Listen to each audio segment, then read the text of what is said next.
जय श्री गणेश। आज मैं आपको पचबेकर्ण की कहानी सुनाने जा रही हूँ।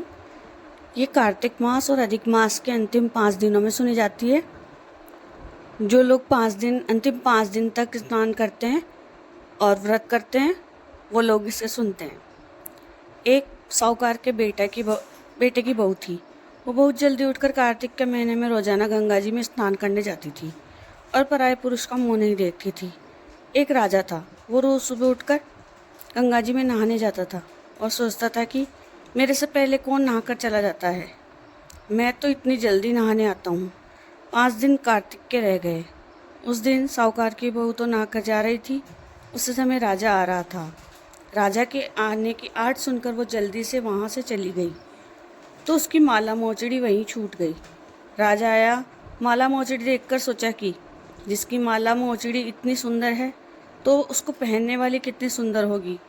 राजा ने सारी नगरी में कहलवा दिया कि जिसकी ये माला मोचड़ी है वह 5 दिन मेरे पास आएगी, तब मैं उसकी माला मोचड़ी वापस दूंगा। साहूकार के बेटे की बहू ने कहलवा दिया कि वह 5 दिन आएगी, मगर किसी को साग भराने के लिए बैठा देना। राजा गंगा जी के किनारे बिस्तर लगाकर एक तोते का पिंजरा टांग कर वहीं लेट गया। उधर साहूकार की बहू आई। पहली सीढ़ी पर पैर रखते ही वह बोली कि हे कार्तिक ठाकुर जी, राय दामोदर, 5 पांडव, छठे नारायण, भीष्म राजा, उस पापी राजा को नींद आ जाए। मुझ में सत है, तुम मेरा सत रखना। राजा को नींद आ गई और वो नहा धोकर जाने लगी तो तोते को बोली, सुआ सुआ सूटा, गले घालूंगी हार, साख भरना मेरे भाई। तोता बोला कि भाई भी कोई साख भरता है क्या? तब वह बोली, सुआ सुआ सूटा, पग घालूंगी जेवर, साख भरना मेरे देवर। तोता बोला, ठीक है भाभी, मैं साख भरूंगा। वो तो कहकर चली गई। राजा हड़बड़ाकर उठा और तोते से पूछा कि वह आई थी क्या, कैसी थी? तो वह तोता बोला, आभा किसी बिजली, होली किसी झड़, केले किसी कामली, गुलाब का सा रंग। राजा ने सोचा कि आज मैं मेरी उंगली चीर कर बैठ जाऊंगा तो नींद नहीं आएगी। दूसरे दिन उंगली चीर कर बैठ गया। उसने वैसे ही प्रार्थना की। राजा को नींद आ गई। नहाकर जाने लगी तो तोते को साख भरा गई। तो तोते ने कल के जैसा ही जवाब दे दिया। राजा ने सोचा कि आज मैं आँख में मिर्ची डालकर बैठ जाऊंगा। अगले दिन आंखों में मिर्ची डालकर बैठ गया।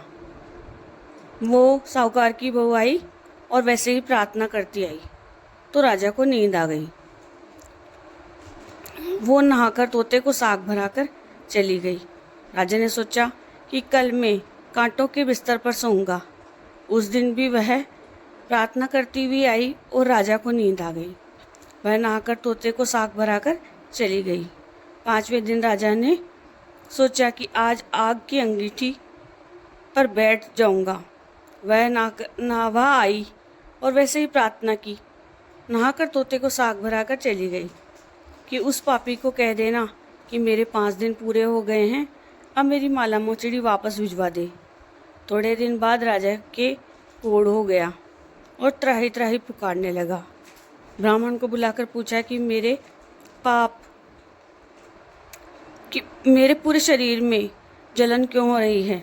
ब्राह्मण ने कहा कि आपके मन में कोई पतिव्रता स्त्री पर पाप धरने का विचार आया था, जिससे यह हुआ है। राजा ने पूछा कि अब वह कैसे ठीक होगा? तो ब्राह्मण ने कहा कि आप उसे धर्म की बहन बनाओ और उसके नहाए हुए पानी से खुद नहाओगे तो आपके जलन कोढ़ सब मिट जाएगा। राजा माला मोचड़ी लेकर साहूकार के घर गया और साहूकार से बोला कि तेरी बहू गंगा जी के किनारे भूल गई थी, उसे दे दें और कह दे कि वो अपने नहाए हुए पानी से मुझे नहला दे।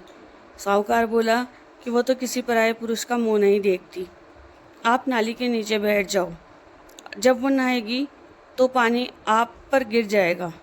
राजा नाली के नीचे बैठ गया। नहाया हुआ जल गिरने से राजा की काया कंचन सी हो गई। पचबेकर्ण देवता जैसा साहूकार की बहू का सत रखा वैसा सबका रखना, कहते को, सुनते को, पुकारा भरते को हमारे सारे परिवार का रखना। जय श्री गणेश।